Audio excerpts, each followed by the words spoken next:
dalka Soomaalida waxa uu ka mid yahay dalalka sida aadka looga isticmaalo geedka sanjabiisha oo ka mid ah geedaha kulul ee la isku daaweeyo. sidaa darteed sanadihii u dambeeyay ayay bulshadu ku soo baraarugtay ka faa'iideysiga dhirta dabiiciga ee Alla weyne subxaanahu wa ta'ala uu ku manaystay bini'aadamka, waxaana sii yaraanaya ama sii yaraaday ku tiirsanaanshiyaha bulsheed ee daawooyinka kiimikaysan ee dibadda looga soo dhoofiyo Soomaalida. Haddaba sanjabiisha waxay ugu horeysaa geeda daaweedyada la isku daaweeyo, waxaana laga isticmaalaa wadamo aad u badan, waxaana warbixinteeda caafimaad laga dhaxlay Hindida iyo Shiinayska oo weligood u adeegsan jiray inay ku daaweeyaan xanuuno aan la soo koobi karin.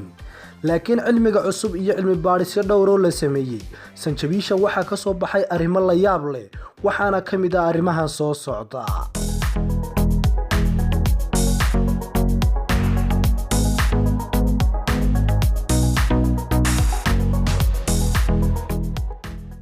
ugu horeyn waxaa la ogaaday in sanjabiisha Alla weyne subxaanahu wa ta'ala uu ku abuuray 115 walxo oo faa'iido u leh caafimaadka, laakiin waxa ugu muhiimsan waxa loo yaqaan gingerol oo ka faa'iido badan daawooyinka kiimikada ee hadda jira, loona adeegsado in lagu daaweeyo xanuuno kala duwan. sidaa darteed maadada gingerol waa sunsaare iyo caabuq dilo xoog badan, waana xanuun baabiye isku jira. haddaba cudurka ugu horeeya ee sanjabiishu ay daawo u tahay isla markaana ka hortag ahaan loogu adeegsado waa wadna xanuunka iyo wadnaha oo hawlgaba, waxayna sanjabiisha, toonta iyo basasha siyaadiyaan qulqulka dhiigga, waxayna la mid tahay daawada loo yaqaan aspirinka ee la siiyo dadka wadnaha ka xanuunsan. waxay kaloo sanjabiishu awood siisaa murqaha wadnaha maadaama uu daciifay, waxayna u shaqaysaa sida daawo loo yaqaan digoxin oo wadnaha murqihiisa ka shaqaysiisa. waxay kaloo waasicisaa halbowlayaasha dhiigga qaada, waxay kaloo qabataa daawooyinka wadnaha ee hawshaas loo qaatay ee loo yaqaan vasodilators. sidaa awgeedna sanjabiisha waxay kulansatay faa'iidada daawooyinkii loo qaadan jiray howlgabka wadnaha.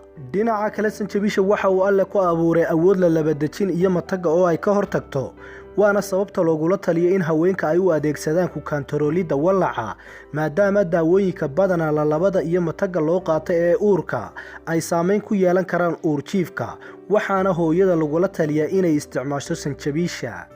waxaa kaloo jira kiniiniyaal laga sameeyey sanjabiisha oo laga helo wadamada qaar, laakiin waxaad beddelkooda isticmaali kartaa sanjabiisha nooca qoyan oo aad biyo dhex dhigto kadibna aad cabto biyahaas.